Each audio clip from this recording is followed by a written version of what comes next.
नमस्कार दोस्तों, जेबी study point के यूट्यूब चैनल में आपका हार्दिक स्वागत है। ठीक है दोस्तों, NTA UGC net paper one का ये महामैराथन मॉक टेस्ट संख्या ये 23 है। अब की बार नेट जेआरएफ पर दोस्तों टेस्ट तो 100 में से 60 सही तो जेआरएफ पक्का। ठीक है दोस्तों, जो भी हमारे सदस्य आए हैं सभी का स्वागत करते हैं। दीपक कुमार जी वेलकम, निवास शेखर जी वेलकम, मौसम के जी वेलकम, सिराज मोहम्मद जी वेलकम, मोहन शर्मा जी, दीपक कुमारी जी कुछ बोल रही हैं, भाग्यश्री राणा जी वेलकम, तिलक जी वेलकम, शोभा कुमारी जी वेलकम, शैतान सिंह भूरिया जी वेलकम, प्रीति मैम आपका most welcome, Meena Kumari ji welcome, Saima Rafiq जी वेलकम, धनराज चौधरी जी welcome,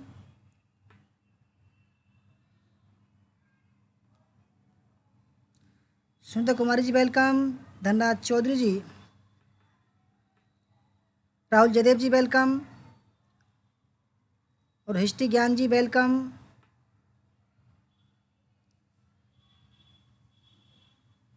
Shiv Kumar ji welcome, doctor Uma ji welcome, ऋषि यादव जी वेलकम, विभा तिवारी जी वेलकम। दोस्तों शुरू करते हैं बिना किसी देरी के। ठीक है दोस्तों, हमारा नाम देव कुमार, पीएचडी इतिहास, एक बार जेआरएफ 4 बार नेट। हमारा नंबर 87554753 पर संपर्क कर सकते हैं। ठीक है, और दोस्तों अगर आप हमारे चैनल पर नए हैं और आपने अभी तक हमारा चैनल सब्सक्राइब नहीं किया है, प्लीज़ सब्सक्राइब कर लीजिए। उसके पास में जो बेल आइकन उसको प्रेस कर लीजिए, जिससे कि आने वाली नई वीडियो का नोटिफिकेशन आपको पहले ही मिल सके। वीडियो को लाइक शेयर और दोस्तों ज्वाइन का बटन यहाँ है। ठीक है, जिनको भी मेंबरशिप लेनी हो यहाँ से लें, क्योंकि कल से दोस्तों मेंबरशिप मोड में चलेगी हमारी वीडियो। कल से दोस्तों मेंबरशिप मोड में चलेगी। नए सदस्यों के लिए जो हमारे बैच में नहीं है उनके लिए 299 की है, और जो हमारे बैच में उनके लिए 159 की मेंबरशिप है। ठीक है, ज़रूर ले लें दोस्तों, नहीं देख नहीं पाओगे, आपकी मर्जी है।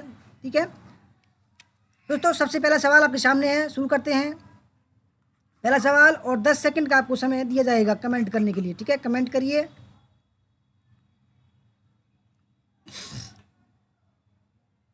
तो शुरू करते हैं दोस्तों। ठीक है, और आ जाइए।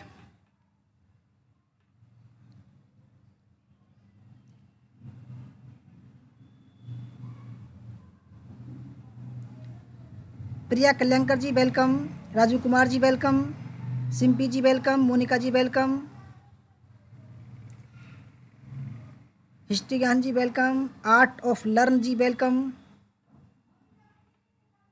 अंकित मलिक जी वेलकम, मोहन शर्मा जी प्लीज़ जो है आईपीएल का स्कोर ऐसे बताते रहो भाई।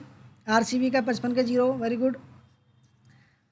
दोस्तों पहले सवाल, निम्नलिखित में से किस व्यवस्था में विचारों और मुद्दों की व्यापक रेंज को संभव बनाया जा सकता है? दोस्तों सही आंसर है, बहुत ही बढ़िया सवाल है। ठीक है, डॉक्टर उमा जी हमारा बर्थडे नहीं है, वैसे मजाक में बोल रहे हैं सब। पूनम देवी जी वेलकम। तो सही आंसर है सम्मेलन में। ठीक है, कई बार मैंने करा चुका हूँ दोस्तों, ये रटाने के लिए मैं बार बार ला रहा हूँ उसको, आपको रट जाए। ठीक है, दूसरा सवाल आपके सामने, निम्नलिखित में से शोध के किस प्रकार में मौजूदा स्थितियों में सुधार पर ध्यान केंद्रित किया जाता है? पहला, प्रायोगिक शोध, मौलिक शोध, बेहद या एप्लाइड शोध, या एक्शन रिसर्च, या क्रियात्मक शोध। ठीक है, निम्नलिखित में से शोध के किस प्रकार में मौजूदा स्थितियों में सुधार पर ध्यान केंद्रित किया जाता है?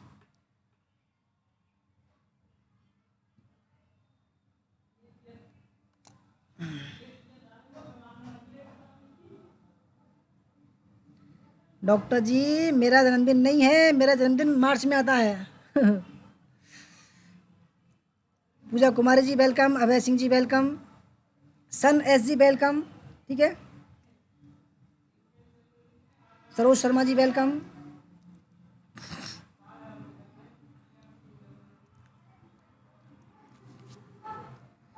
तो दोस्तों सही आंसर दूसरे सवाल का ऑप्शन नंबर डी, क्रियात्मक शोध। तीसरा सवाल आपके सामने, निम्नलिखित में से कौन सी प्रदूषक गैस प्राकृतिक रूप से और औद्योगिक गतिविधि के परिणाम स्वरूप दोनों से उत्पन्न नहीं होती है? पहला, carbon dioxide, chlorofluorocarbon, nitrous oxide और मीथेन।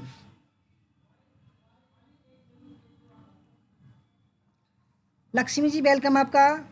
दोस्तों आप बिल्कुल अपने आप केवल आंसर का टाइप करेंगे, कुछ भी टाइप मत करो, ठीक है, कुछ भी टाइप मत करो आप, बिल्कुल भी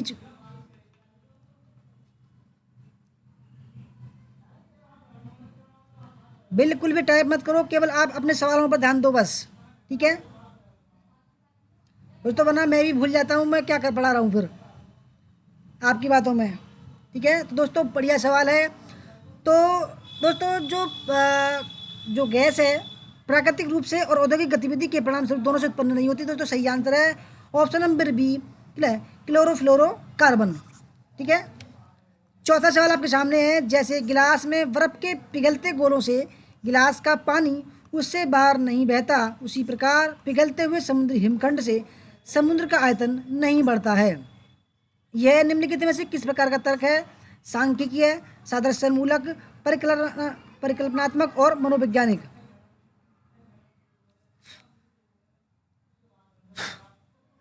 बढ़िया मोहन जी, ऐसे ही 60 पे 0।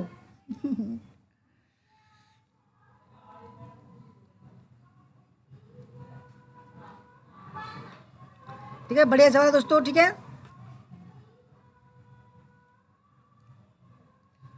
दोस्तों सही आंसर है ऑप्शन नंबर चौथे का बी, सादृश्य मूलक, ठीक है, सादृश्य मूलक। पांचवा सवाल आपके सामने है, निम्नलिखित में से कौन एक ओजोन का अवक्षय करने वाले पदार्थों के प्रयोग पर नियंत्रण करने और उन्हें चरणबद्ध रूप से प्रयोग वाह करने, फेजिंग आउट के मुद्दे से संबंधित है, ठीक है। ब्रेटन वुड्स सम्मेलन, मॉन्ट्रियल प्रोटोकॉल, क्योटो प्रोटोकॉल और नगोया संधि। मोहम्मद अमान जी वेलकम आपका। सुमन जी वेलकम।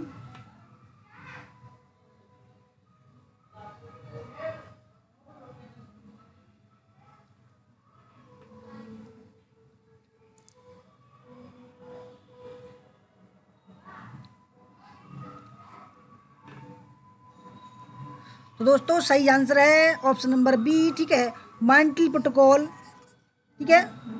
दोस्तों ओजोन का अपक्षय करने वाले पदार्थों पर नियंत्रण करता है, ठीक है, इसलिए जो है इस सम्मेलन को संधि को लागू किया गया था।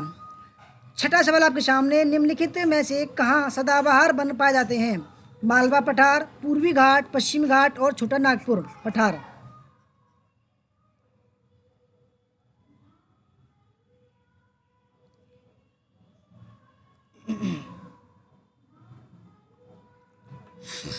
निम्नलिखित में से कहाँ सदाबहार वन पाए जाते हैं, ठीक है।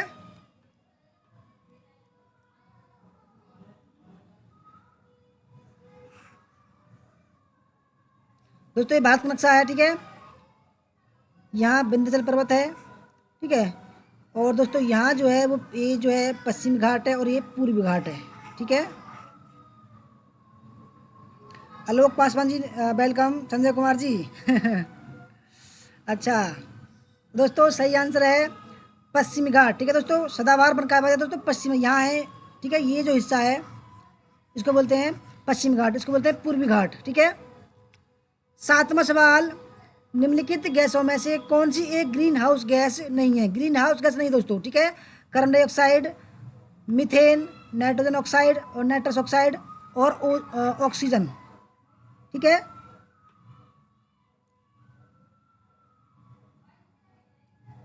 पिंकी यादव जी वेलकम।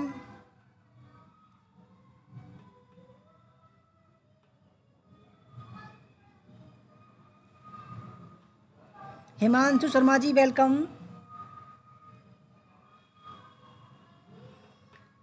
68 पे 0, वेरी गुड धन्यवाद। तो दोस्तों सही आंसर है जो ग्रीन हाउस जो गैस नहीं है दोस्तों वो है ऑप्शन नंबर डी, ऑक्सीजन जो है वो ग्रीन हाउस गैस नहीं है। आठवां सवाल आपके सामने, पृथ्वी शिखर सम्मेलन का आयोजन किया गया था काहिरा में, रियो में, डरबन में या क्योटो में, ठीक है।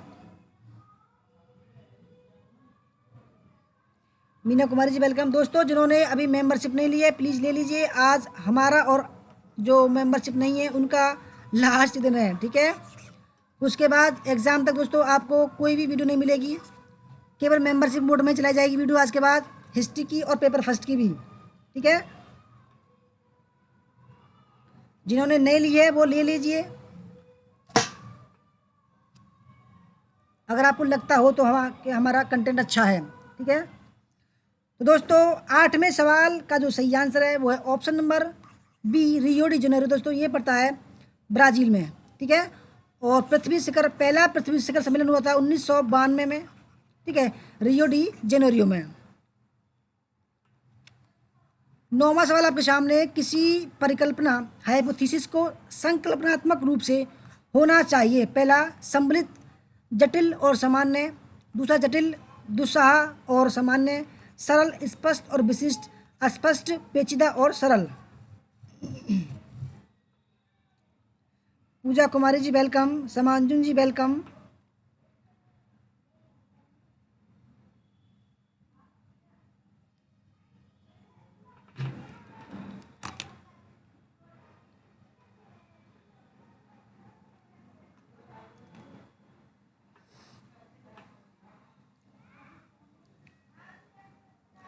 दोस्तों 9वें सवाल का सही आंसर है ऑप्शन नंबर सी, सरल, स्पष्ट और विशिष्ट होना चाहिए, ठीक है, हाइपोथेसिस को। 10वां सवाल आपके सामने, किसी शिक्षण सहायक सामग्री से पठन, श्रवण और उच्चारण जैसे कौशल में अभिवृद्धि होती है। पहला श्रव्य भाषिक शिक्षण सहायक सामग्री। दूसरा वैज्ञानिक शिक्षण सहायक सामग्री। तीसरा सामान्य ज्ञान शिक्षण सहायक सामग्री। और चौथा है सिद्धांत आधारित शिक्षण सहायक सामग्री। 75, वेरी गुड जी मोहन जी, बहुत अच्छी मेहनत कर रहे हैं आप भी।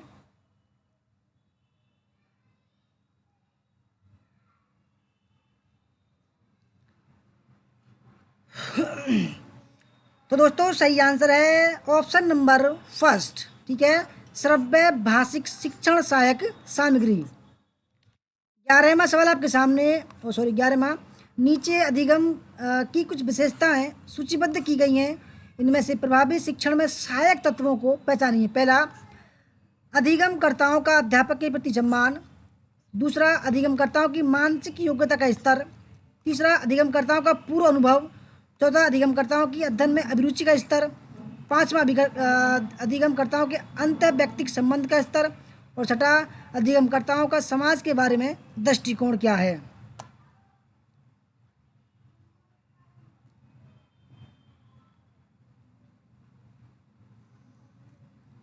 दोस्तों 10 सेकंड का समय है, ठीक है।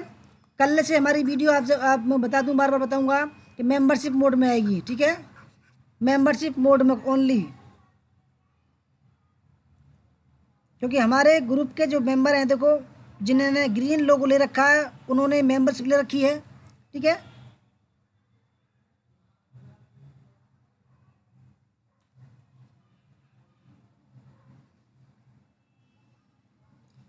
तो दोस्तों 11वें सवाल का जो सही आंसर है वो है ऑप्शन नंबर डी, ठीक है, ऑप्शन नंबर डी ठीक है इसका, 11वें का, यानी कि अधिगमकर्ताओं की मानसिक योग्यता के स्तर, ठीक है। दोस्तों सम्मान जो है शिक्षण, प्रभावी शिक्षण में सहायक तत्व नहीं है दोस्तों, सम्मान तो हम सभी का करते हैं, ठीक है। और तीसरा अधिगमकर्ताओं का पूर्व अनुभव, कितना अनुभव है पहली कक्षा का, ठीक है। चौथा अधिगमकर्ताओं की अध्ययन में अभिरुचि का स्तर कैसा है। और छठा अधिगमकर्ताओं का समाज के बारे में दृष्टिकोण कैसा है। 12वां सवाल, निम्नलिखित में से कौन सा फाइल फॉर्मेट वीडियो फाइल का फॉर्मेट नहीं है। दोस्तों वीडियो आप चलाते होंगे वीडियो, ठीक है, अपने फ़ोन में भी, लैपटॉप में भी, हर जगह चलाते होंगे। .avi, .mob, .mp4, .jpeg।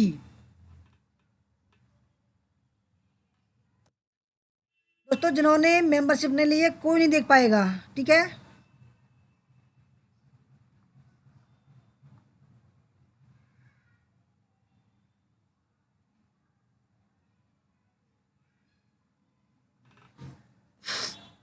Doctor Uma ji, आपकी मेंबरशिप के जो शुल्क था वो वापस हो गया था, ठीक है, वो वापस हो गया है, आप देख सकते हैं। दोस्तों सही आंसर है ऑप्शन नंबर डी, .jpg, क्योंकि दोस्तों देखो डॉट AVI नहीं है वीडियो फाइल में, ये ऑडियो है। डॉट MOV ऑडियो और MP4 भी ऑडियो और MP3 भी दोस्तों, MP3 भी जो है ऑडियो फॉर्मेट। ये क्या होता है दोस्तों, ये फोटो वगैरह जो होते हैं, पिक वगैरह, वो उसका फॉर्मेट है ये। 13वां सवाल आपके सामने है, निरंतर आधार पर तथ्यात्मक जानकारी एकल करने के लिए आवश्यक अनुसंधान डिजाइन को वर्गीकृत किया गया है। पहला अनुदैर्ध्य डिजाइन, अनुदैर्ध्य अध्ययन डिजाइन, पूर्व और बाद अध्ययन डिजाइन, क्रॉस सेक्शनल अध्ययन, और चौथा डबल कंट्रोल अध्ययन डिजाइन। डॉक्टर उमा जी आप दोबारा जो है ले लीजिए, ठीक है। 169 रुपये की लेनी पड़ेगी आपको, क्योंकि आप हमारे बैच में हैं। जो हमारे बैच में है उनको लिए 169 रुपये की है, और जो हमारे बैच में नहीं है उनके लिए 299 रुपये की है, ठीक है।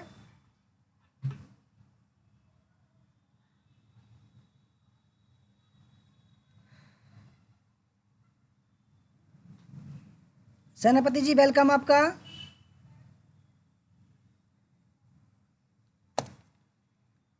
प्रियंका खंडेलवाल जी फ्री कुछ नहीं होगा, ठीक है। फ्री में हमको कुछ नहीं मिल रहा, ठीक है, सिवाय बदनामी के। दोस्तों 13वें सवाल का सही आंसर है ऑप्शन नंबर फर्स्ट, अनुदैर्ध्य अध्ययन डिजाइन। जिनको देखना होगा देख लेना, जिनको नहीं देखना होगा मत देखना, ठीक है। आपकी मर्जी है। काफ़ी सारे वीडियो जो है हमने ठीक है, क्योंकि दोस्तों मेरा तो गला भी बैठ गया बोलते बोलते। भाई फीडबैक दो, और लाइक भी नहीं करते, डिसलाइक भी करते हैं। बताओ क्या फ़ायदा है, हम अपना समय ख़राब कर रहे हैं आपके लिए। आप बताओ कुछ भी नहीं कर सकते हमारे लिए, तो बेकार है। तो मैंने दोस्तों ठान लिया कल से मेंबरशिप मोड में आएगी, ठीक है। तो 14 विमर्शी चिंतन स्तर पर शिक्षण के आयोजन हेतु अपेक्षित बुनियादी आवश्यकताएं सम्मिलित हैं। पहला, शिक्षण द्वारा तथ्यों तथा सूचना की व्यवस्थित तथा अनुक्रमिक प्रस्तुति से। दूसरा, समस्याओं तथा उनके समाधान की प्रक्रिया में छात्रों को अन्वेषण और तत्संबंधी व्याख्या में सहायता प्रदान करने से। तीसरा, छात्रों द्वारा तथ्यों को स्पष्ट की जाने तथा उसकी व्याख्या की जाने से। और चौथा, शिक्षक द्वारा ठोस तथ्यों की प्रस्तुति एवं उसकी कार्योन्मुख अनुक्रम से।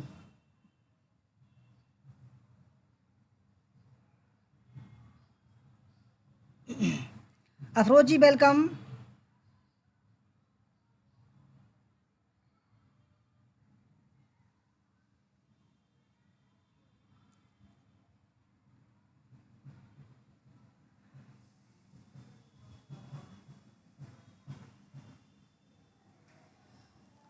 दोस्तों 14वें सवाल बढ़िया सवाल है। 14वें सवाल का सही आंसर है ऑप्शन नंबर बी, ठीक है। समस्याओं तथा उनके समाधान की प्रक्रिया में छात्रों को अन्वेषण और तत्संबंधी व्याख्या में सहायता प्रदान करने से। 15वें सवाल, ज्ञान के साधन के रूप में अनुपस्थिति के संदर्भ में कौन सा सही है। पहला, मुझे मेज पर रखे घट का ज्ञान नहीं हो रहा इसलिए यह वहाँ पर नहीं है। दूसरा ऑप्शन, मेज पर घट की अनुपस्थिति को मैं सीधे प्रत्यक्ष करता हूँ। तीसरा, चूंकि मुझे घट वहाँ नहीं मिला इसलिए मेज पर घट की अनुपस्थिति का मैं अनुपात लगाता हूँ। और चौथा, मैं मेज पर रखे घट की अनुपस्थिति के विषय में जानता हूँ क्योंकि दूसरी अनुपस्थिति में इसकी समरूपता जानता हूँ।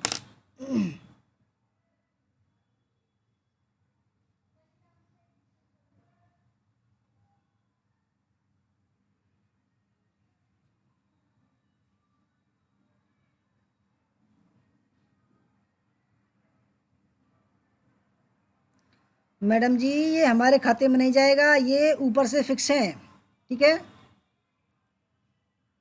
अब ये बताइए, हम तो अपना सब कुछ छोड़कर आपके लिए लग रहे हैं, ठीक है। सभी दोस्तों थोड़े बहुत जेब खर्च के लिए करते हैं, परंतु ये बताओ मेरा कुछ सरकारी नौकरी है क्या।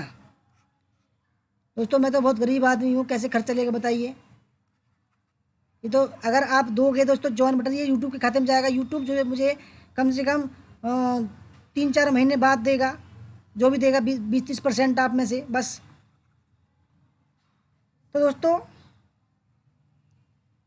15वें सवाल का तो सही आंसर वो ऑप्शन नंबर फर्स्ट, मुझे मेज पर रखे घट का ज्ञान नहीं हो रहा इसलिए ये वहाँ पर नहीं है। 16वें सवाल आपके सामना, नीचे के पश्च प्रत्यक्षवादी उपागम में निम्नलिखित में से किस प्रकार के शोध पर बल दिया गया। पहला, प्रयोगात्मक शोध, दृश्य घटना शोध, निर्जातीय शोध, करेत्तर शोध और क्रियात्मक शोध।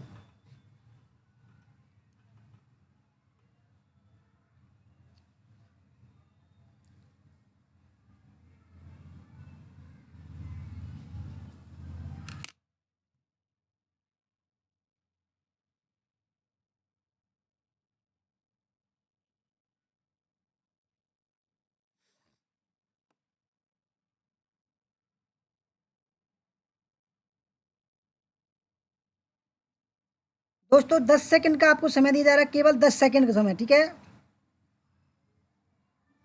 तो 16वें सवाल का जो सही आंसर है वो है ऑप्शन नंबर सी, ठीक है। दृश्य घटना शोध, निर्जातीय शोध और क्रियात्मक शोध, ठीक है। 17वें सवाल का सही 17वां सवाल है, कक्षा संप्रेषण के आदर्श प्रस्तुति में शामिल होता है टेलीफोन, ईमेल, ग्राफिक्स और स्क्रिप्टिंग।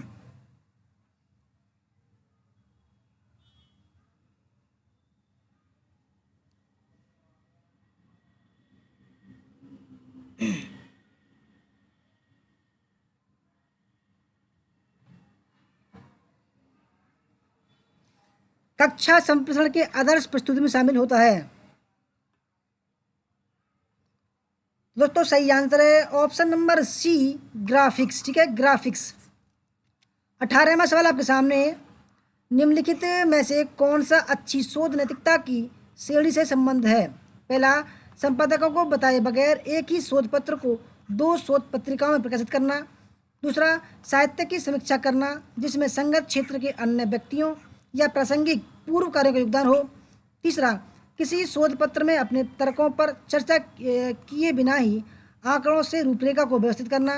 और चौथा, शोध पत्र में किसी भी सहयोगी को उससे कृपा दृष्टि पाने हेतु लेखक के रूप में शामिल करना, भले ही उस सहयोगी ने शोध पत्र में कोई बड़ा योगदान न दिया हो।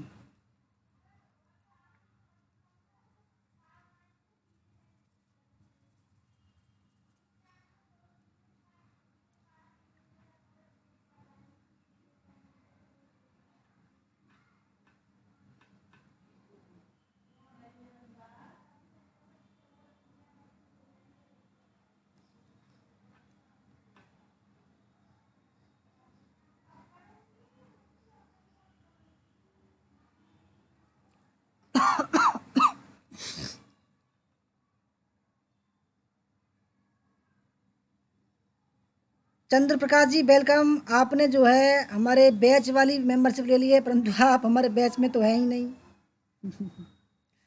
क्या बताएं। चलो आपका धन्यवाद, आपने ले लिया, आपने 159 वाली ली है।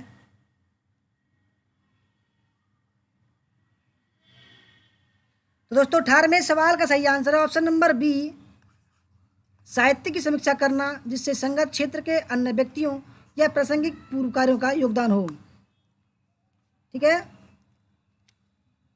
और 19वां सवाल आपके सामने, सेट फर्स्ट को सेट सेकंड से मिलाना है।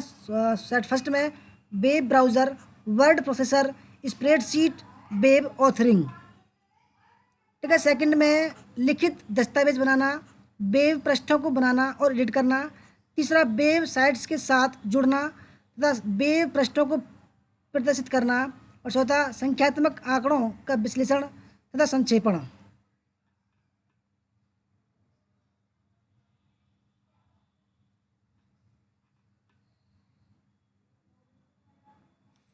सुनीता कुमारी जी वेलकम आपका।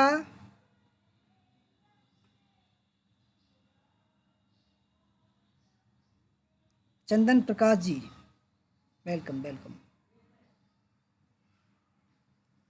तो दोस्तों बढ़िया सवाल है 19वें का, ठीक है। जल्दी जल्दी कमेंट करते रहिए।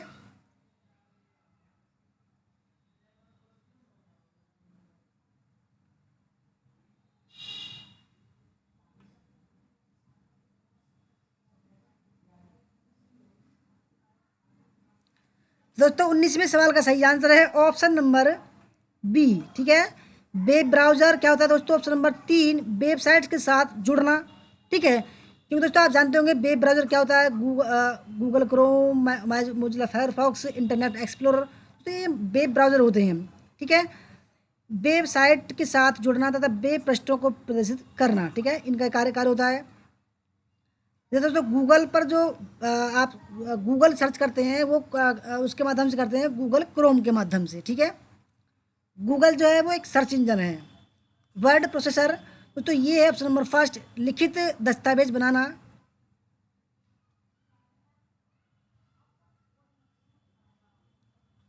ठीक है। दोस्तों आप जानते होंगे वर्ड, ठीक है, MS वर्ड वगैरह जो होता है। स्प्रेडशीट ऑप्शन नंबर 4, संख्यात्मक आंकड़ों का विश्लेषण तथा संक्षेपण। और वेब ऑथरिंग दोस्तों ऑप्शन नंबर 2 वेब प्रश्नों को बनाना और तथा एडिट करना। 20वां सवाल आपके सामने, वैज्ञानिक शोध में 4 प्रमुख संक्रियाएं हैं। सहचरों का प्रदर्शन, नकली संबंधों का विलोपन, समय क्रम के संदर्भ में अनुक्रम, और चौथा है स्वशिक्षा, और 5वां व्यक्तिक चयन का प्रचलन, और छठा है सैद्धांतिकरण। ठीक है,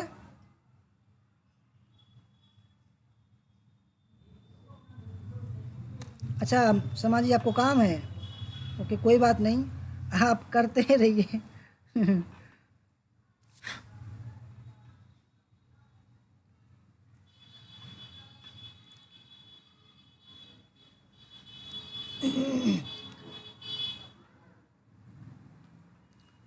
दोस्तों बढ़िया सवाल है, वैज्ञानिक शोध में 4 प्रमुख संक्रियाएं हैं। ठीक है,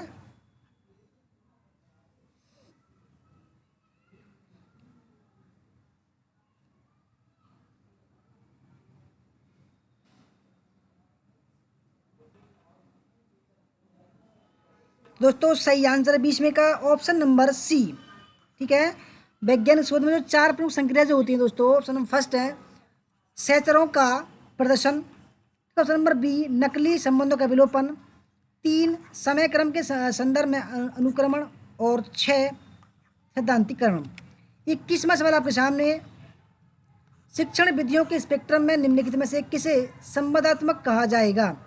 प्रदर्शन विधि, समस्या समाधान विधि, चौक और वार्तालाप विधि, दल शिक्षण आधारित विधि, अंत क्रियात्मक प्रस्तुति, और छठा है अनुशिक्षण।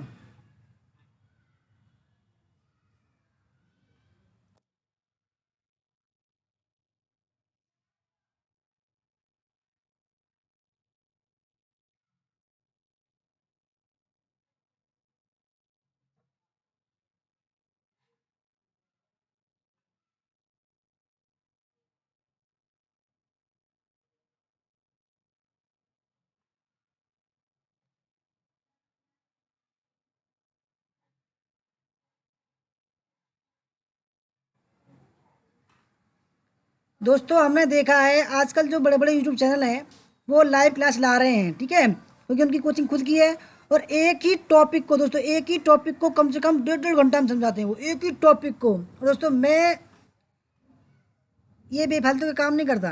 ठीक है, क्योंकि दोस्तों मैं ये चाहता हूँ कि आपको अगर 5 मिनट भी लूँ तो 5 मिनट में कम से कम आध घंटे का कंटेंट दूँ।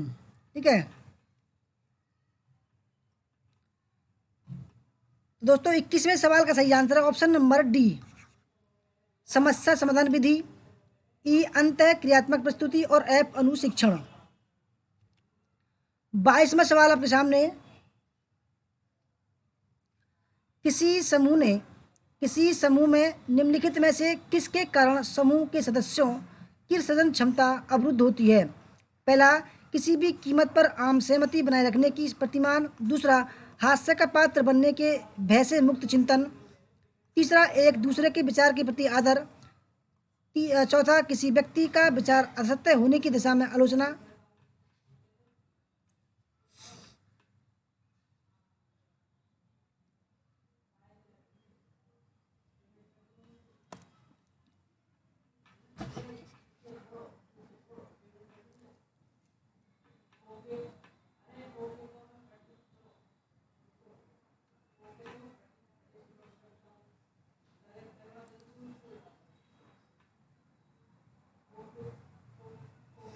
तो दोस्तों 22वें सवाल का सही आंसर है option number D.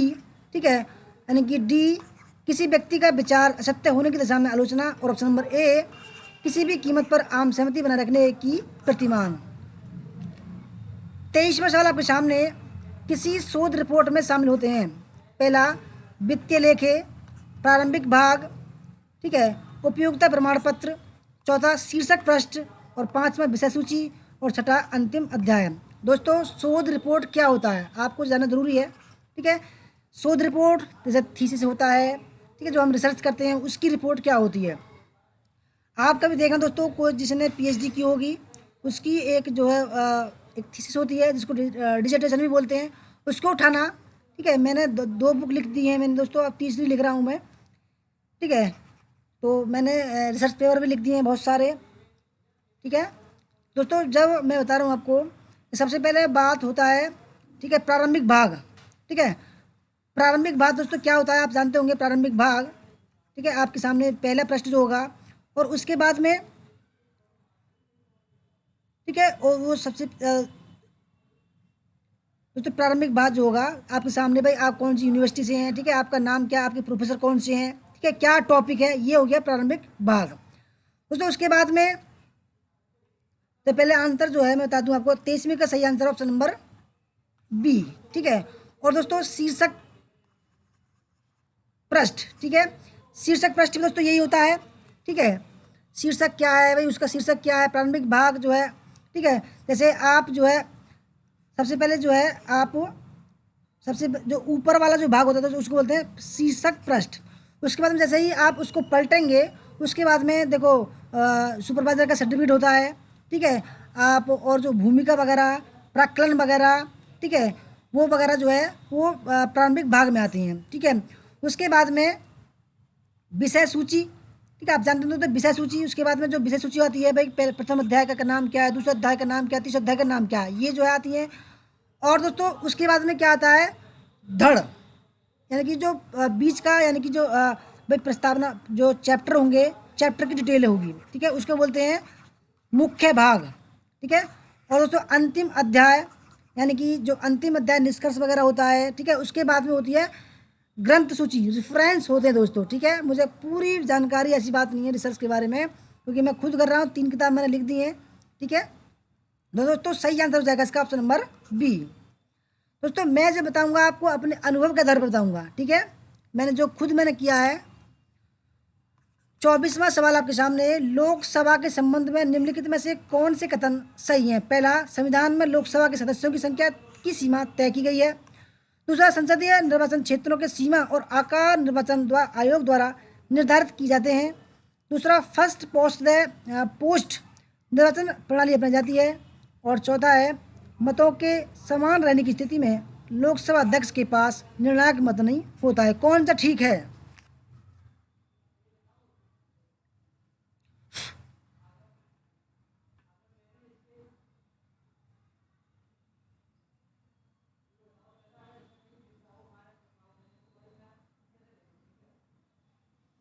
Ma'am index भी तो देखो इंडेक्स जो है अलग चीज़ होती है। इंडेक्स को बोलते हैं परिशिष्ट। ठीक है, परिशिष्ट बोलते हैं इंडेक्स को, जो है रेफरेंस के पहले आता है वो चीज़। डॉक्टर उमा जी ने भी पीएचडी की है, अब इनसे पूछ लेते हैं भाई। देखो सबसे पहले शीर्षक आपका टाइटल, यानी कि यूनिवर्सिटी नाम, जो पहला पेज होगा यूनिवर्सिटी का नाम, इधर क्या होगा आपका, इधर सुपरवाइजर का नाम, इधर आपका नाम होगा, और दोस्तों बीच में क्या होगा, उसका टाइटल का नाम होगा। ठीक है, उसको पलटेंगे। उसके बाद में दोस्तों आपको जो है आप किसके प्रति समर्पित होना चाहते हैं, किसका नाम है, ठीक है, वो आएगा। उसके बाद में सुपरवाइजर का सर्टिफिकेट आएगा। ऐसे करके जो है चलते हैं वो। रश्मि रोशनी तंवर जी वेलकम, राहुल जलदेव जी वेलकम। ठीक है, 8 बजे है रश्मि जी। ठीक है, 8 बजे। तो दोस्तों 24वें सवाल का जो सही आंसर है ऑप्शन नंबर डी दोस्तों, क्योंकि लोकसभा, ठीक है दोस्तों, संसद के 3 पार्ट होते हैं। ठीक है, संसद होगा ये, उसके लोकसभा, दूसरा है राज्यसभा। लोकसभा निम्न सदन, राज्यसभा उच्च सदन, और दोस्तों ये होती है राष्ट्रपति। यानी कि कोई विधेयक अगर लोकसभा में पारित होगा, उसके बाद में जाएगा वो राज्यसभा में, और राज्यसभा के बाद में दोस्तों जाएगा राष्ट्रपति के मोहर के बाद में दोस्तों वो विधेयक बन जाएगा। ठीक है, तो संविधान में दोस्तों पहला ऑप्शन देखिए, संविधान में लोकसभा के सदस्यों की संख्या निर्धारित की गई, बिल्कुल ठीक है। आप सभी जानते होंगे दोस्तों 552 जो है वो लोकसभा सदस्यों की संख्या है, और राज्यसभा की कितनी है दोस्तों, 250। ठीक है, पहला ठीक है। और दूसरा देखिए, संसदीय निर्वाचन क्षेत्रों के सीमा और आकार आयोग द्वारा निर्धारित किए जाते हैं। दोस्तों वैसे तो ठीक है, ठीक है, परंतु दोस्तों लोकसभा के संबंध में ये सही नहीं है। ठीक है, और ऑप्शन नंबर इसका सी ठीक है। और दोस्तों चौथा इसलिए गलत है क्योंकि जो लोकसभा अध्यक्ष होता है उसके, क्योंकि दोस्तों वो भी एक लोकसभा का जो सदस्य होते हैं उसका सदस्य होता है, और वरिष्ठ जो लोकसभा सदस्य होता है उसको वो बनाते हैं लोकसभा अध्यक्ष। इसलिए दोस्तों वो भी एक वैलिड चीज़ है, ऐसी बात नहीं है, उसके पास निर्णायक मत होता है। इसलिए ये गलत हो जाएगा, क्योंकि ये नहीं बोल रहा है, इसलिए ये गलत हो जाएगा। ठीक है, पहला और तीसरा ठीक हो जाएगा। और 25वां सवाल आपके सामने, national assessment and accreditation council. दोस्तों इसकी फुल फॉर्म है ए नहीं है नेक की, national assessment and accreditation council के विषय में निम्नलिखित में से कौन सा कथन सही है? पहला, यह एक स्वायत्त शासी संस्था है। दूसरा, इसे उच्च शिक्षा के संस्थाओं के मूल्यांकन एवं प्रत्यायन की जिम्मेदारी का कार्य दिया गया है। ठीक है, यह दिल्ली में स्थित है और साथ इसके क्षेत्रीय कार्यालय हैं। दोस्तों बहुत ही बढ़िया सवाल है।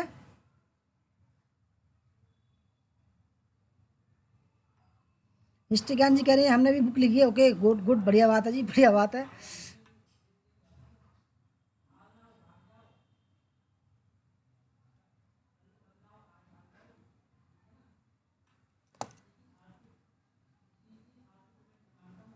हाँ मैम, एक्नॉलेजमेंट भी आता है, भूमिका भी आती है, और ठीक है, और सर्टिफिकेट जो आता है वो भी आता है। ठीक है, प्राक्कलन भी आता है उसमें।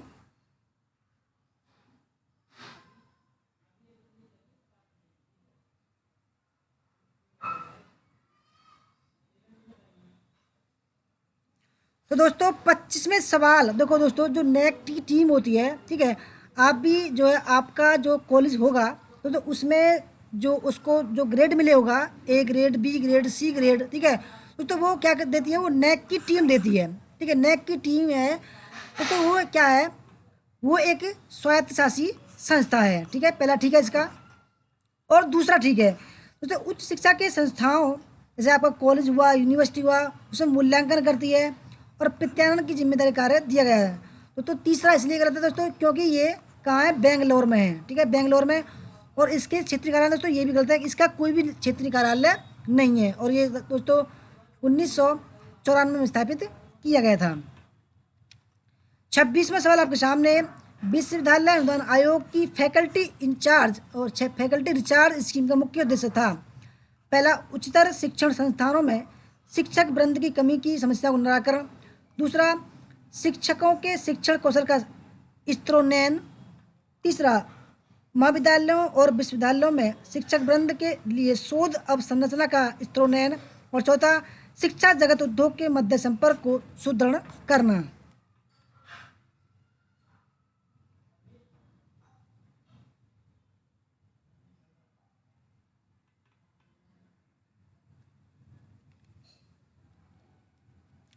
नहीं, ये जो है 26 है दीपक जी।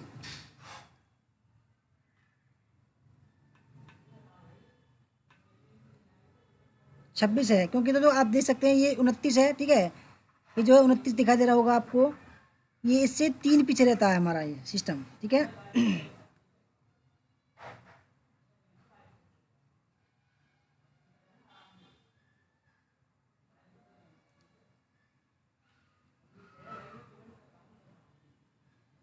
7 सिंह भूरिया जी, वेलकम आपका।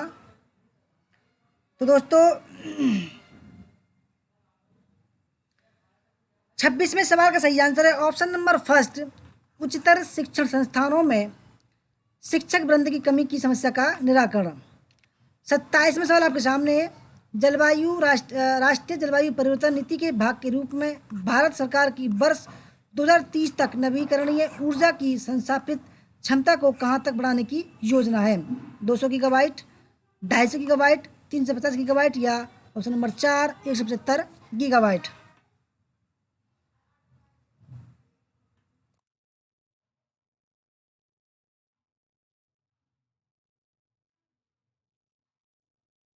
दोस्तों जिन्होंने जिन्होंने भी अभी तक हमारी मेंबरशिप नहीं ली है दोस्तों, प्लीज़ ले लीजिए, वरना कल से मेंबरशिप मोड में चलेगी वीडियो। ठीक है, मैं बार बार बताऊंगा, आप ये ना कहें कि बताया नहीं था। ठीक है, कल से मेंबरशिप मोड में चलेगी वीडियो, अगर किसी को लेनी है तो ले लेना। ठीक है, चाहे चलो आप 159 की ले लेना, पर आपको जो है 159 की ले लेना। चलो आप, ठीक है, PDF नहीं दी जाएगी आपको, बस इतना है।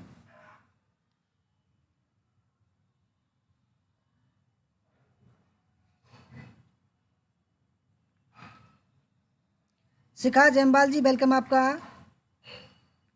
तो दोस्तों 27वें सवाल का तो सही आंसर है वो ऑप्शन नंबर सी 350 गीगावाट। ठीक है, 350 गीगावाट। 28वां सवाल, साइट का अर्थ है system for international technology and engineering. दूसरा सैटेलाइट इंस्ट्रक्शनल टेलीविज़न एक्सपेरिमेंट। तीसरा साउथ इंडियन ट्रेड इंस्टेट। चौथा state institute of technology and engineering. Anita Rana ji welcome आपका।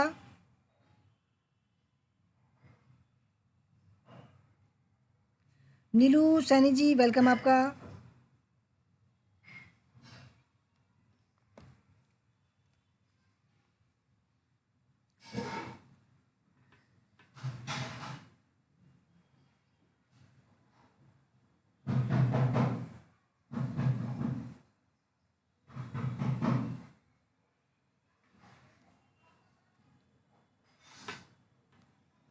दोस्तों साइट का जो अर्थ है वो option number B satellite instructional television experiment.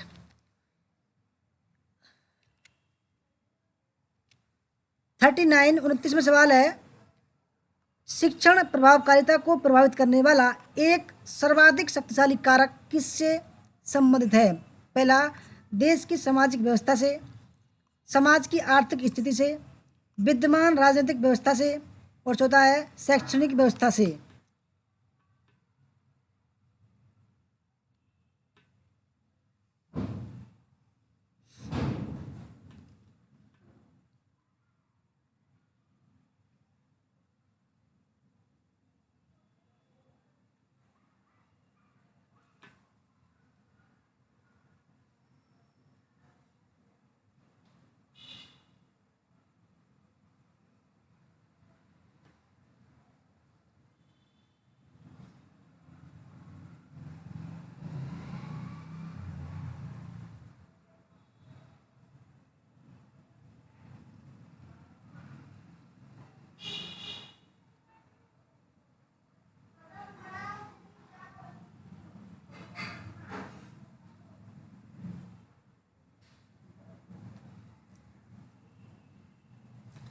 तो दोस्तों 29वें सवाल का सही आंसर है ऑप्शन नंबर डी शैक्षणिक व्यवस्था से। ठीक है, 30वां सवाल आपके सामने कार्टेजेना प्रोटोकॉल का संबंध है। ठीक है, कार्टेजेना प्रोटोकॉल, कार्टेजेना प्रोटोकॉल पहला जैव सुरक्षा से और प्रदूषण से, ओजोन क्षरण से, या ऑप्शन नंबर 4 जलवायु परिवर्तन से।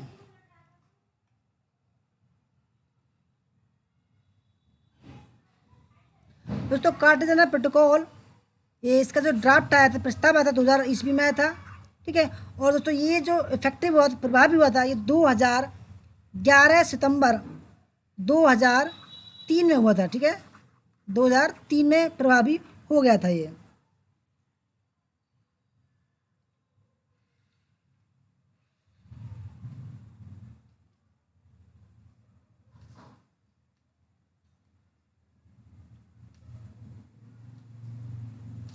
तो दोस्तों सही आंसर है 30वें का ऑप्शन नंबर फर्स्ट जैव सुरक्षा समझौते से। 31 कार्यशाला का उद्देश्य किसके लिए होता है? पहला व्यवहारिक अनुभव, विद्वतापूर्ण व्याख्यान सुनना, अंतक्रिया के साथ अधिगम, और चौथा अपने स्वयं के कार्य पर विद्वतापूर्ण चर्चा करना।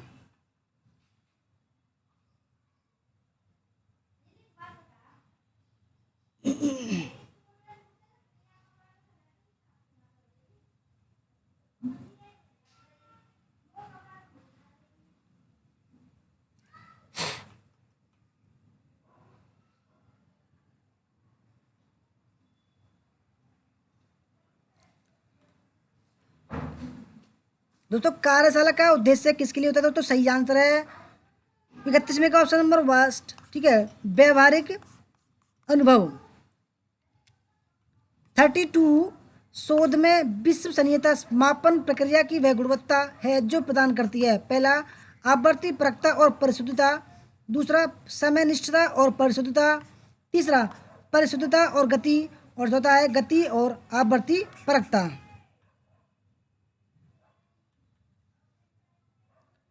दोस्तों मैं बार बार बताऊंगा आपको, कल से मेंबरशिप मोड में आएगी वीडियो, ठीक है।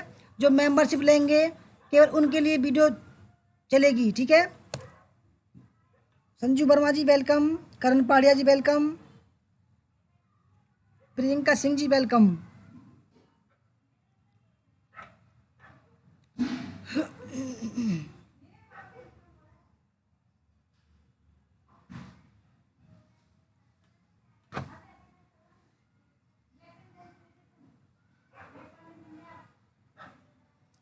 तो दोस्तों 32वें सवाल का जो सही आंसर है वो है आवर्ती प्रक्रिया और परिशुद्धता, ठीक है। 33, भारत के एक विशेष क्षेत्र में स्थानीय लोग जीवित वृक्षों की जड़ों का अनुवर्धन कर इन्हें जलधारा के आर पार सुदृढ़ पुलों में रूपांतरित कर देते हैं। जैसे जैसे समय गुजरता है ये पुल और अधिक मजबूत हो जाते हैं। ये अनोखे जीवित जड़ पुल कहाँ पाए जाते हैं? दोस्तों बहुत ही बढ़िया सवाल है, ये सवाल आ सकता है, मैं बता रहा हूँ। मेघालय, हिमाचल प्रदेश, झारखंड या तमिलनाडु। तो पुल क्या होते हैं? ये जो आप जानते होंगे बम्बू, ठीक है, जो बांस होते हैं। तो बांसों को जैसे ये क्या है, ये हमारा नाला वगैरह नहर वगैरह है, तो इसके और पास बम्बू की एक बनाकर दोस्तों डाल देते हैं, ठीक है। जैसे दोस्तों समय गुजरता है दोस्तों ये और मजबूत हो जाते हैं, ठीक है। तो सही आंसर है 33 का ऑप्शन नंबर फर्स्ट, कहाँ? मेघालय में। बढ़िया सवाल है। 34, निम्नलिखित में से कौन सा कथन सतत विकास को श्रेष्ठ रूप से व्याख्यायित करता है? पहला, प्राकृतिक संसाधनों का न्यूनतम उपयोग।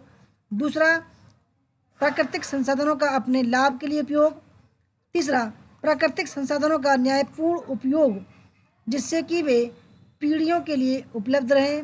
और चौथा, अपने प्राकृतिक संसाधनों को भविष्य की अपनी पीढ़ियों के लिए संरक्षित करना।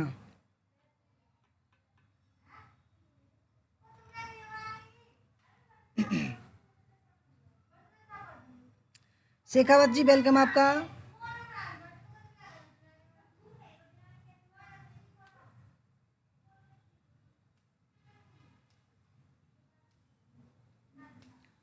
तो दोस्तों 34 का जो सही आंसर है, क्योंकि दोस्तों सवाल है कौन सा कथन सतत विकास को श्रेष्ठ रूप से व्याख्यायित करता है। दोस्तों सही आंसर है ऑप्शन नंबर सी, प्राकृतिक संसाधनों का न्यायपूर्ण उपयोग जिससे कि वे पीढ़ियों के लिए उपलब्ध रहें, ठीक है। हमारी पीढ़ियों के लिए दोस्तों, हमारे बच्चों के लिए, बच्चों के बच्चों के लिए जो है प्राकृतिक संसाधन जो है वो चलते रहें, ठीक है। उनको बोलते हैं दोस्तों सतत विकास। 35, संयुक्त राष्ट्र द्वारा अपनाए गए सहस्त्राब्दी विकास लक्ष्यों के संदर्भ में निम्नलिखित कथनों पर विचार कीजिए। पहले, अति निर्धनता और भुखमरी का उन्मूलन। दूसरा, मातृ स्वास्थ्य में सुधार। तीसरा, उत्तरदायित्वपूर्ण उपभोग और उत्पादन। और चौथा है बाल मृत्यु दर को कम करना।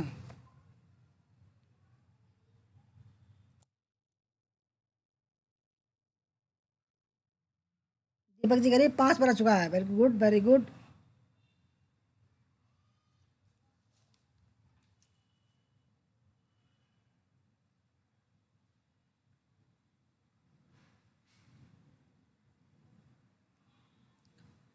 तो दोस्तों 35 बढ़िया सवाल है। 35 का जो सही आंसर है, क्योंकि संयुक्त राष्ट्र द्वारा अपनाए गए सहस्त्राब्दी विकास लक्ष्यों के संदर्भ में तो कौन कौन से ऑप्शन ठीक है दोस्तों? 35 का ऑप्शन नंबर सी, यानी कि दोस्तों अति निर्धनता और भुखमरी का उन्मूलन करना है, ठीक है। मातृ स्वास्थ्य में सुधार करना है। और ऑप्शन नंबर डी, बाल मृत्यु दर को कम करना है। 36, जलवायु परिवर्तन की समस्या के समाधान के लिए भारत सरकार के कितने राष्ट्रीय मिशन हैं? 6, 8, 12, 7। दोस्तों इनको मैं बार बार ला रहा हूँ, इसका मतलब ये है कि ये मोस्ट इम्पोर्टेंट हैं, ठीक है।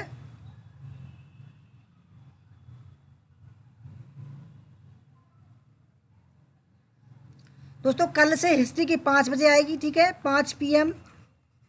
और पेपर फर्स्ट की आएगी 8 PM, ठीक है, पेपर फर्स्ट की। दोस्तों दोनों ही आज के बाद मेंबरशिप मोड में चलेंगी, मेंबरशिप मोड में, ठीक है।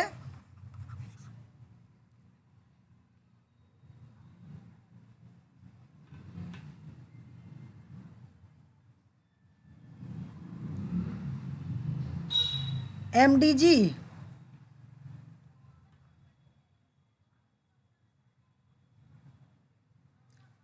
तो प्रियंक खंडेलवाल जी, MDG का full form millennium development goals, ठीक है, जो हिंदी में दिख रहा था सहस्त्राब्दी विकास लक्ष्य, उसकी फुल फॉर्म है वो। दोस्तों 36वें सवाल का जो सही आंसर है वो है ऑप्शन नंबर बी, ठीक है, 8 उसके राष्ट्रीय मिशन हैं। 37, संप्रेषण प्रक्रिया को तब पूर्ण माना जा सकता है तब जब प्रेषक संदेश को प्रसारित करता है, दूसरा संदेश माध्यम में प्रेषित करता है, तीसरा संदेश माध्यम से पृथक होता है, और चौथा अंततः संदेश का बोध करता है।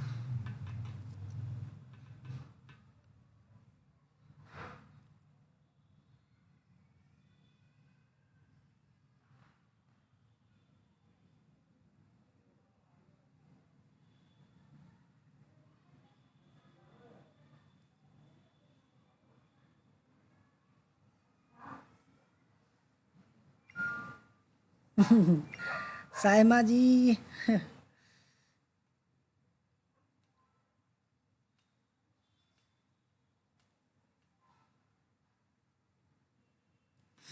तो 37 का जो सही आंसर वो है ऑप्शन नंबर डी, आर्द्रता का संदेश अवबोध करता है।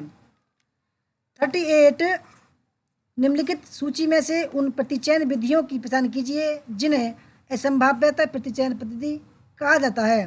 पहला, सामान्य यादृच्छिक प्रतिचयन, विमात्मक प्रतिचयन, स्नोबॉल प्रतिचयन, गुच्छ प्रतिचयन, कोटा प्रतिचयन और स्तरीकृत प्रतिचयन। दोस्तों प्रतिचयन का मतलब होता है सैंपलिंग।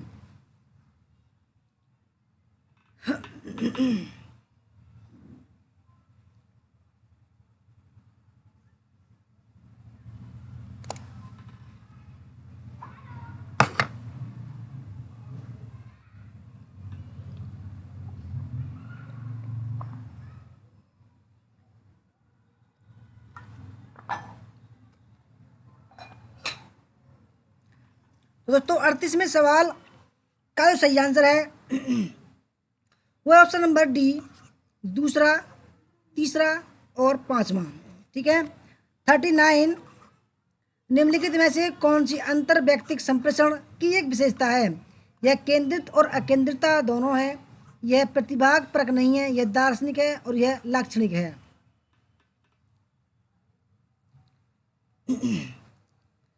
तो दोस्तों कल मैं बता दूंगा, ठीक है, मैं पहले ही जो है वो लगा दूंगा रिमाइंडर पर कितने बजे वीडियो आएगी, ठीक है।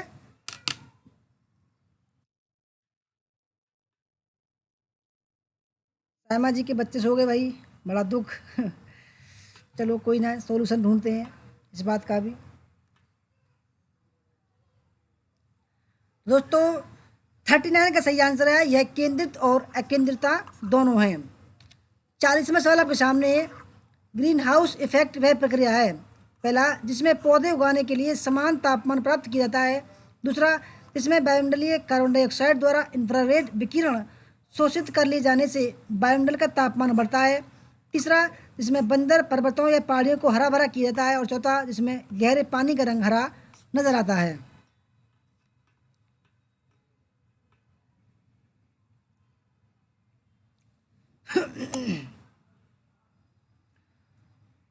ग्रीन हाउस इफेक्ट दोस्तों क्या है? दोस्तों 40 का सही आंसर है ऑप्शन नंबर बी, जिसमें वायुमंडलीय कार्बन डाइऑक्साइड द्वारा इंफ्रारेड विकिरण शोषित कर लिए जाने से वायुमंडल का तापमान बढ़ता है।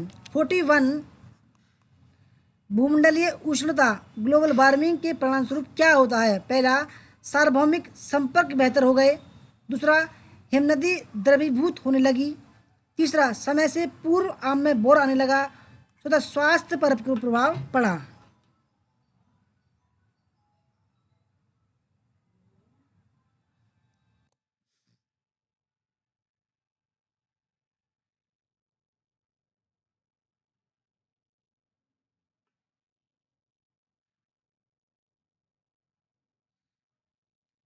दोस्तों 41 का जो सही आंसर है वो है ऑप्शन नंबर बी, ठीक है, दूसरा ठीक है, तीसरा और चौथा ठीक है। 42, पेरिस समझौता या उद्देश्य है इस शताब्दी में तापमान को पूर्व औद्योगिकरण स्तर से कितना डिग्री सेल्सियस ऊपर सीमित करना है? 1 डिग्री, 2 डिग्री, 0.3 डिग्री या 3 डिग्री सेंटीग्रेड। मानव जय यादव जी वेलकम आपका। प्रजापति जी वेलकम।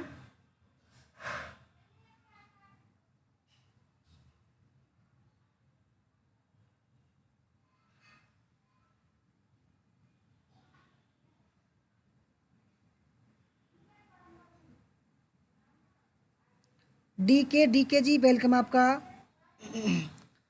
दोस्तों सही आंसर 42 का option number B 2 degree centigrade तक सीमित करना है। 43 आधुनिक भारतीय विश्वविद्यालय की स्थापना किस वर्ष में हुई? 1957, 1857, 1947 या तो 1964। आधुनिक भारतीय विश्वविद्यालय की स्थापना किस वर्ष में हुई थी?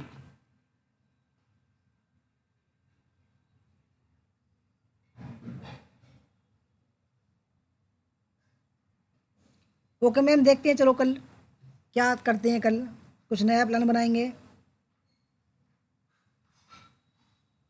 तो दोस्तों आधुनिक भारतीय विश्वविद्यालय 1857 में जो है ठीक है, और जो 1854 का जो वुड डिस्पैच था उसकी प्रस्ताव पर सुझाव पर बनाए गए थे। ठीक है, कलकत्ता, बम्बई और मद्रास, याद रखना कलकत्ता, बम्बई और मद्रास। 3 44 किसी शिक्षक के लिए सुनना महत्वपूर्ण है ताकि वह पहला ऑप्शन अधिगमकर्ता की आवश्यकता पूरी कर सकें, ज्ञान प्राप्त कर सकें, अधिगमकर्ता को प्रसन्न रखा जा सके और चौथा अधिगमकर्ता द्वारा की गई प्रगति की मूल्यांकन कर सके। अमिता श्रीवास्तव जी वेलकम। दोस्तों मैं बार बार बता रहा हूँ आपको, कल से मेंबरशिप मोड में वीडियो आएगी। ठीक है, मेंबरशिप मोड में केवल जो मेंबरशिप लेंगे दोस्तों वही देख पाएंगे।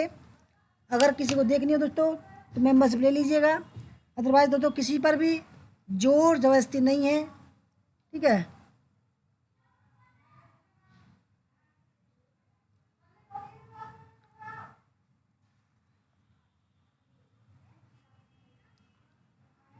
दोस्तों 44वें का सही आंसर है ऑप्शन नंबर फर्स्ट, अधिगमकर्ता की आवश्यकताएं पूरी कर सकें।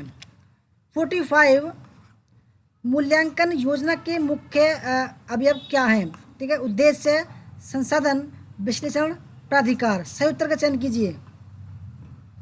केवल 5 मिनट और हैं दोस्तों, आपको 50 सवाल पूरे हो जाएंगे 5 मिनट में ही।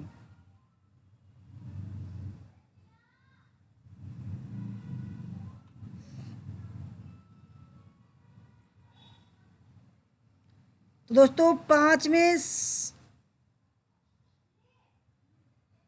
सवाल का जो सही आंसर है वो है ऑप्शन नंबर डी। ठीक है, उद्देश्य, संसाधन और विश्लेषण। 46 एक अच्छे संप्रेषणकर्ता को निम्नलिखित में से किस सिद्धांत का अनुसरण करना चाहिए? पहला, उसे संगठित रहना चाहिए। दूसरा, उसे दृश्य सामग्री के उपयोग से बचना चाहिए। तीसरा, उसे अधिनायकतावादी होना चाहिए। और चौथा, उसे माध्यम से सामंजस्य स्थापित करना चाहिए। और पांचवा, उसे कथनी कहने की विधा को वरीयता देनी चाहिए।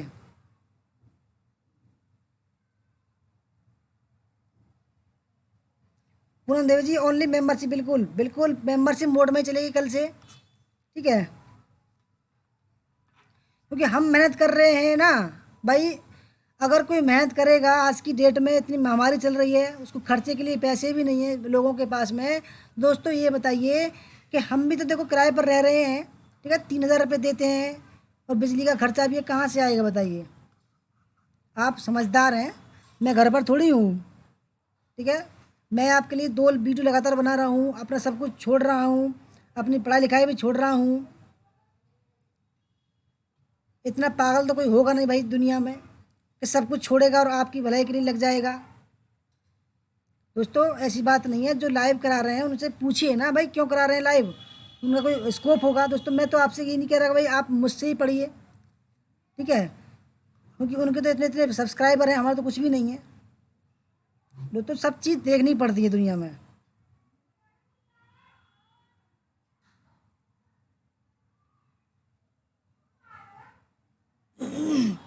रोशनी तंवर जी, आपको 169 रुपये ही भारी पड़ रहे हैं, बताइए। ठीक है, चलो कोई नहीं। दोस्तों 46 का जो सही आंसर है वो है ऑप्शन नंबर डी। ठीक है, उसे संगठित रहना चाहिए। चौथा, उसे माध्यम से सामंजस्य स्थापित करना चाहिए। और ऑप्शन नंबर 5, उसे कहनी कहने की विधा को बढ़ा देनी चाहिए।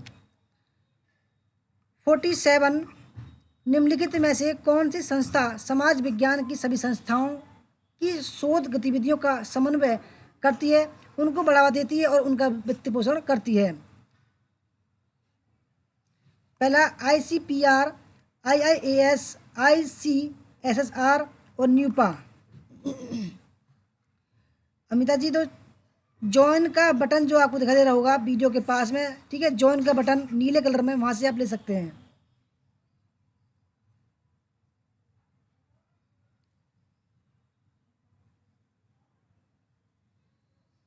पेपर फर्स्ट का भी ले, अलग अलग नहीं है दोस्तों, एक ही ले लीजिए, सारी वीडियो देखिए आप। 100% दोस्तों आपको पास सफलता मिलेगी, ऐसी बात नहीं है, क्योंकि मेहनत मैं बहुत करता हूँ। ठीक है, बेशक हमारे पास में संसाधन नहीं है, परंतु दोस्तों संसाधन ना होने के बावजूद भी हम आपको कंटेंट लगातार दे रहे हैं। ठीक है,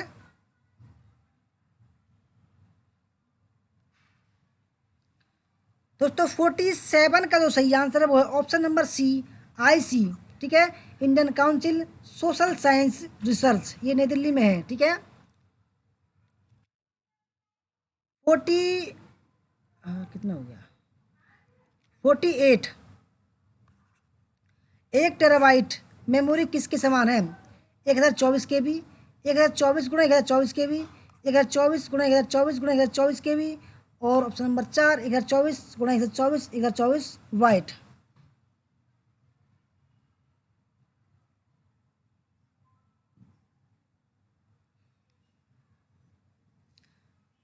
दोस्तों देखो, सबसे छोटी इकाई होती है बिट। ठीक है, तो 8 बिट बराबर होता है 1 बाइट।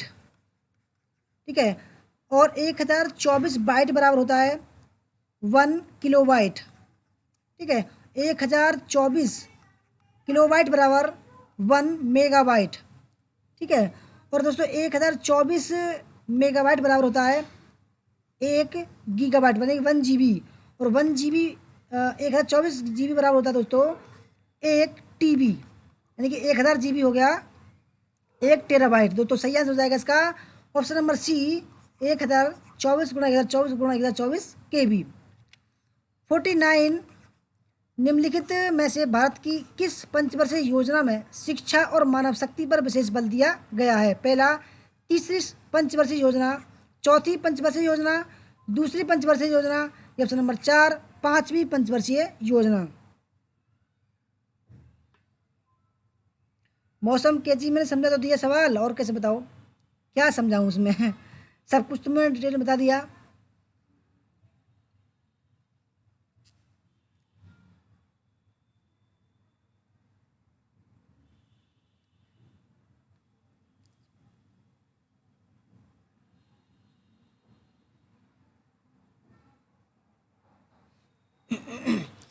दोस्तों 49 का जो सही आंसर है ऑप्शन नंबर बी, चौथी पंचवर्षीय योजना।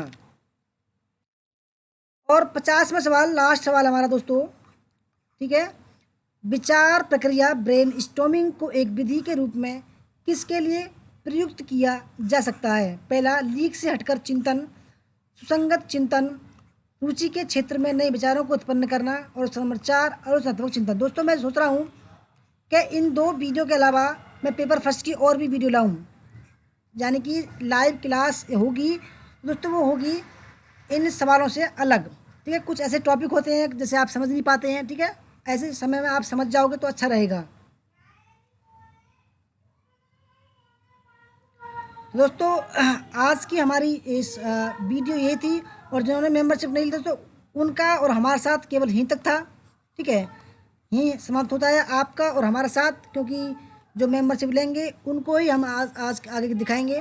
ठीक है, तो धन्यवाद जिन्होंने हमारी वीडियो देखी आज तक, और जो हमारे साथ जुड़ना चाहते हैं मेंबरशिप लेकर, उनका बहुत बहुत धन्यवाद। ठीक है दोस्तों,